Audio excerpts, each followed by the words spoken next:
Hello, this is MiiniLab 3 by Arturia. In this video, we are going to talk about comparing the MiiniLab 3 to MiiniLab 2 and see whether or not the upgrade is worth it. Or if you are considering to buy a new one, it will help you hopefully to choose whether you should get the MiiniLab 2 versus MiiniLab 3 because they both are still available and you can buy whichever one you want. So let's dive in the key differences between the MiiniLab 2 and MiiniLab 3. Obviously, the big differences are really you have on MiiniLab 3 these 4 faders. And you have the screen with this knob, and also you have the arpeggiator. But everything else is fairly identical to MiiniLab 2. However, there are really 2 things that I'm not very big fan of on the MiiniLab 3, and I preferred the MiiniLab 2 over in this area. And that is, the first thing is the keyboard feel itself. The keypad, I felt like the MiiniLab 2 was a slightly better quality and feel comparing to MiiniLab 3's keypad. But the differences is very minor, and you really hardly notice anything. And the second thing that I preferred on MiiniLab 2 is how do you change the templates. In here, it's different, handled different, and I'm going to go over them soon. Those are the major things that I preferred on MiiniLab 2. But let's get started on the actual features of this keyboard itself. And obviously you have this 4 faders, which is great. Actually, that's one of the main reasons that I wanted to switch to MiiniLab 3. And unfortunately, I no longer have the MiiniLab 2. So I'm just going to provide some picture of it here on the video so you can just see the differences and just to compare it, to make it easier for you. So you have these 4 faders, and the other differences is that you have arpeggiator here, and you have the screen that shows the information of the templates and parameters that you pass. For example, if I hit this, it will show what pad and what velocity there was, which is very handy to see those informations here to troubleshoot stuff. So the other great feature on this keyboard is that you have the 8 pads, and these 8 pads can toggle between 2 modes, and that is when you hold the shift, you have this last 5 pads become transport controls, and this first 3 is to change the functionalities of the keyboard itself, which I'm going to go over momentarily. And without holding the shift, of course, you just have those pads and you can program them to do any kind of MIDI messages. So let's go over the other mode, which is here when you hold the shift. We're going to focus on these 3. So the first one is the arpeggiator, and I think I have some instrument here. Maybe I don't. Let me see the volume. Oh, it's muted.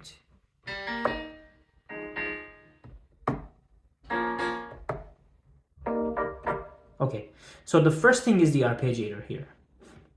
When you hold the shift and hit the arp becomes engaged. And I'm not gonna go over in depth on all these features because by now you have a ton of information out there about the features of this keyboard. But it's just the arpeggiator and has some parameters you can control to make it work differently with the gate and so on and so forth.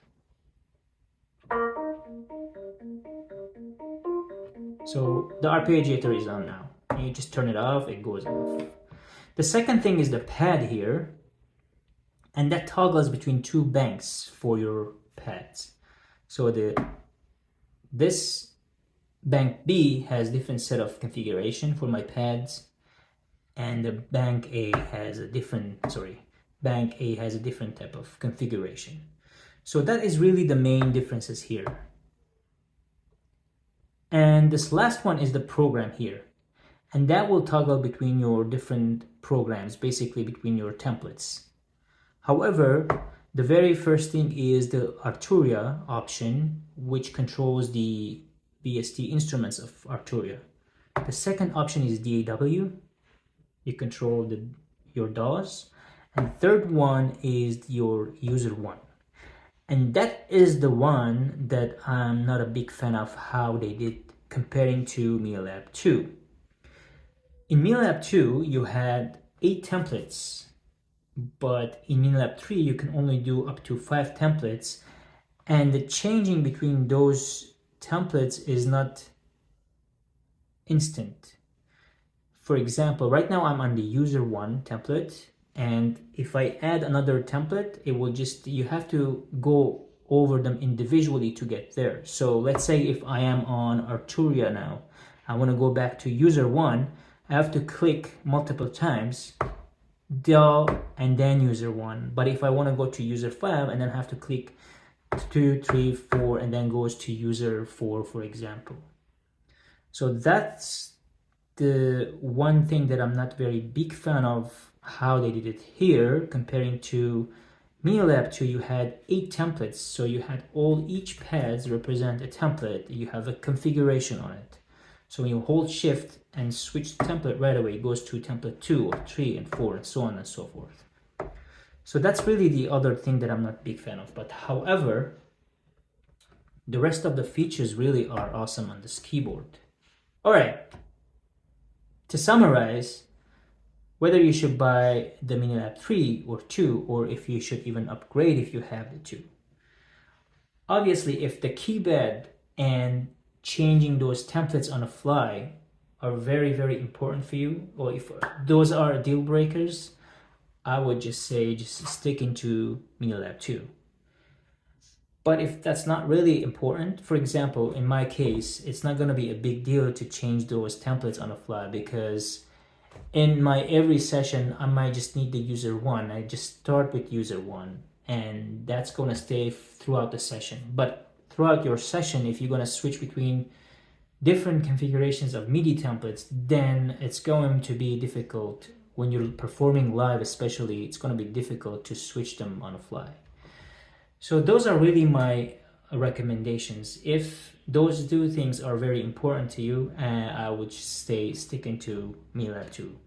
But if those things are not very important, the MiiniLab 3 is really awesome, and I do highly recommend. And I definitely love this 4 fader editions that they made.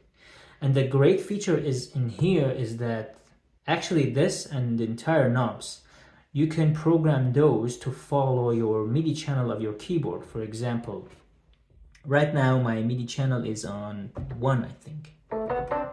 You probably know by now when you hold shift and pick any of those numbers here, it will switch the MIDI channel of your piano.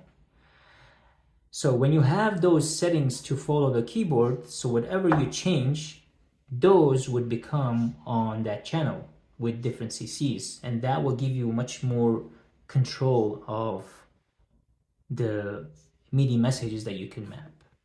There you go. So this is really my recommendation. Hope you guys enjoyed this video, and if you enjoyed it, please think about subscribing, and thank you for watching.